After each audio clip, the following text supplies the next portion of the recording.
Hello, third graders. We are moving on to another lab today. We actually have two stations to do today. Our question is still, how do magnetic forces and static electricity affect objects? We've done a lot of labs on magnetic forces, so today we are going to move on to static electricity. And static electricity is what we're talking about when we talk about electric forces. Okay, and electric forces and magnetic forces have a lot of similarities, and we're going to learn that today. So our first station that we're going to do is called static exploration. Now, if you have these supplies at home, you can do this with me. Otherwise, that's okay. You don't need to have them. I'm going to do them for you, and you should complete your lab sheets with me. So if you're watching this, you should have your lab sheet split screen or printed off so that you can do it with me. So let's get started. Your top of your page is going to look like what's on the bottom here, your station 5. It has a table.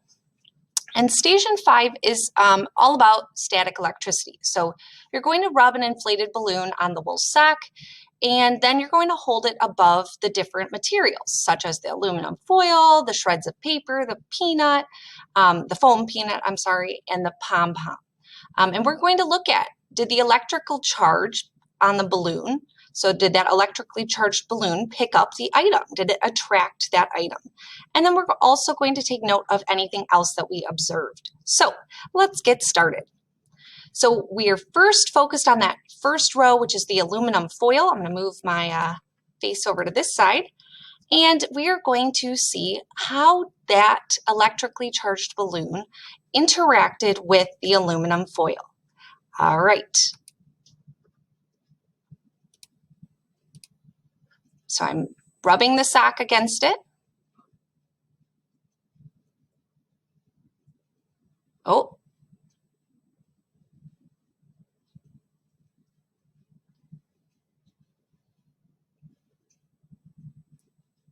Notice I'm not touching the balloon to the tin foil. Oh, that corner kind of came up. Again. Good. So, oops. Come on.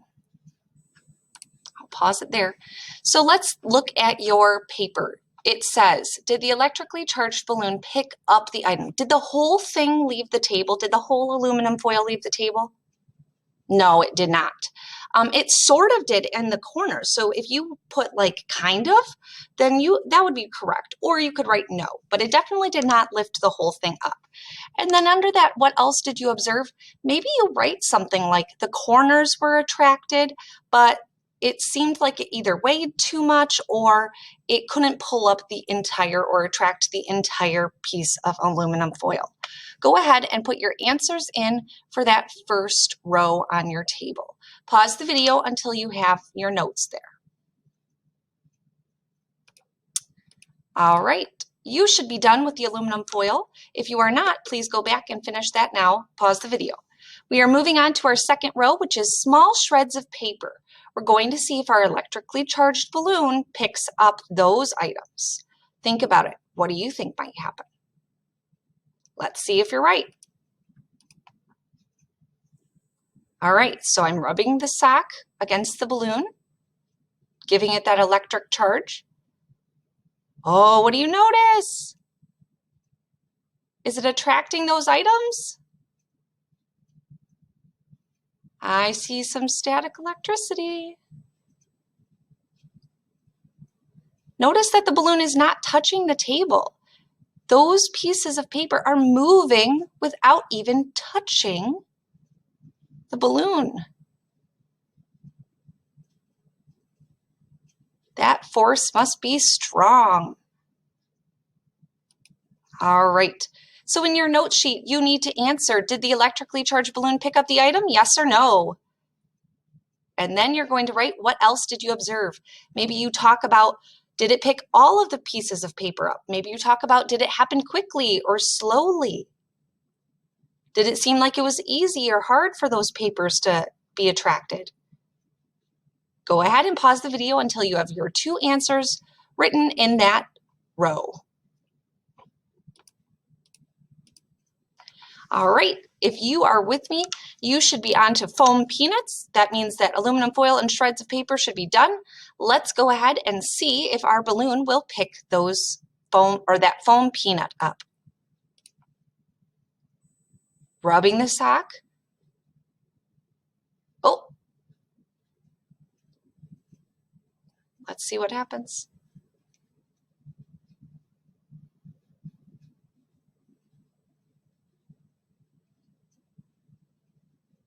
Look at that movement without even touching.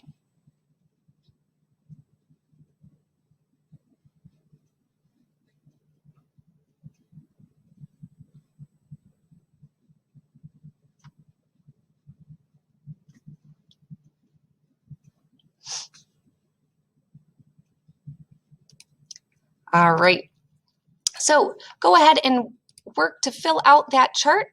Did the electrically charged balloon pick up that item, the foam peanut? Yes or no? And then what else did you observe? I observed that it attracted it right away at the very start, but then once I took it off and I tried it again, it was a little bit tougher. I can move it, but it wasn't immediately picking up that item. So that's something you might note in what else did you observe. Go ahead and pause the video until you have your notes for that row. All right, it's our last one. We are going to explore our small pom-pom. So we're going to see if our balloon that is electrically charged can pick up our pom-pom. All right, rubbing it with the wool sock.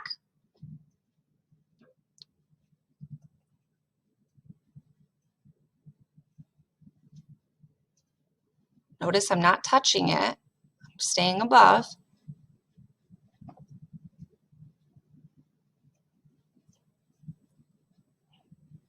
I see a little bit of movement. Looks like I could maybe kind of roll it in one direction, just a little bit. Okay, so did it pick up that item, yes or no? And then what else did you observe? Did it move at all? Was there a small amount of movement?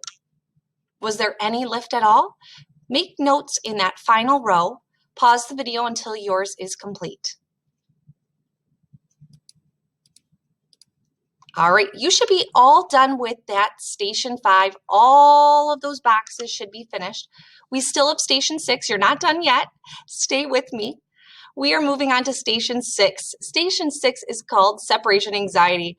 So we are going to need some supplies. We're going to need salt, pepper, a paper plate, a balloon that's inflated, and a wool sock. So it looks like this on your paper, 2 questions at the very bottom. For this one, we're going to read our story card first. We're going to think about what we've read, and then we're going to investigate how we can separate the salt and pepper on our plate by using static electricity. So we are going to go through this together, don't worry. Let's go ahead and read our card first. Our card says, you walk across the carpet and touch the doorknob. Zap! You get shocked. You rub a balloon with a wool cloth and it sticks to the wall. You comb or brush your hair and it stands straight up, crackling and popping. Why do these things happen? The reason is static electricity. Static electricity occurs when positive and negative electric charges in an object are separated by friction. That's 2 different materials rubbing together. One object then has extra negative charges called electrons, while the other has extra positive charges called protons. When the charged objects get near each other or touch each other, the electrons flow towards the protons, which can cause a spark, a crackling sound, or a small shock. If electrons don't flow between 2 nearby objects, a charged object can make lightweight objects move, such as hair, dust, or small pieces of paper. When a balloon is rubbed with a wool cloth, the balloon becomes negatively charged. The tiny pieces of paper are positively charged. Opposite charges attract each other. Therefore, the paper sticks to the balloon. Are you thinking back to our lab? So when we were able to make the paper attract to the balloon, it was because the balloon was negatively charged, since we rubbed that sock against it, and the paper was positively charged. The next time you get shocked by a doorknob, don't be surprised. Remember, static electricity can get you when you least expect it. Let's look at our lab. Today we are going to try to separate salt and pepper. So let's say you have a plate of salt and pepper, and they're all mixed up. I've already done this on the art plate here. I poured some salt, I poured some pepper. You can see the pepper. I promise the salt's there. It's just really, really hard to see since it's white. Then we are going to separate it using some static electricity. As you can probably guess, I'm going to need to make my balloon negatively charged. So I'm going to rub the sock, the wool sock, on the balloon. You could do this with a lot of different materials. That's the friction. Now watch me as I hold it over the plate. I'm not touching it to the plate. I'm just holding it slightly above, and look what's happening. What am I able to do?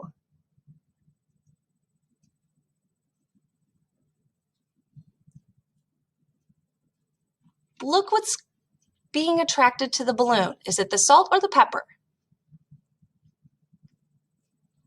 The pepper is being attracted to the balloon. The pepper must be positively charged. I'm able to separate the salt and the pepper by using static electricity. That is pretty cool. Check this out. I'm going to turn the balloon. Look at all that. Awesome, isn't it? All right, we are going to complete our bottom part of our station together.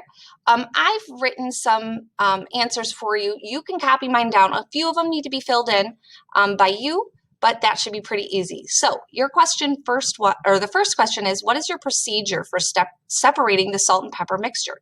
So that means, like, what did you have to do to separate them? So I wrote, first, comma, Mrs. Z rubbed what with the what? What did I have to rub against the other thing? Go ahead and fill that in. What did I rub with what? Then she held it what above the salt, I gave you the answer. I held it above the salt and pepper. The blank is lighter, so it was pulled to the balloon. So what was attracted to the balloon? Was it the salt or was it the pepper? You'll fill in the blank. Once you're done with this one, you will go to the describe your results. I did this one for you since you followed along, and since you're at the end of the video and you didn't skip out, you have a freebie answer. Just make sure you listen as I read it aloud. Mrs. Z had to try to hold the balloon differently and at different heights from the salt and pepper mixture, before the pepper would stick to the balloon. Then she was able to slowly separate them. So that word mixer should be mixture, sorry. So this is what you need to complete on your paper. Go ahead and pause the video until that's done. There's still a little bit more, so when you're done, keep pressing play. Pause the video. All right, we are at the end of our lab. Let's go through a couple of things we learned. So if we were asked the question, what did you notice about the force of static electricity in stations 5 and 6, the ones we did today? We could say that the static electricity seemed to only attract objects and not really repel any. It didn't push any away. We noticed that. It would either not do anything at all or it would attract. So we only notice the force after rubbing the balloon on something. If I were to hold that balloon normally just above the salt and pepper, nothing would have happened. It was because of that friction, that rubbing, that caused that static electricity to be able to separate the salt and pepper. What did rubbing the wool or carpet do to the balloon? Well, when we rubbed our sock onto the balloon, it caused the charge of the balloon to change, which made it pull on things or attract things. Did you have to touch the balloon to the objects to make them attract? No, we didn't. The objects just had to be close to the balloon that was electrically charged. Our last question is this: how is the force of static electricity similar to magnetic force? Well, they're similar because objects don't have to touch for the forces to act on them. They both can attract some objects. They are both forces. Electrical charges and static electricity and magnetism are both forces. They can push and they can pull.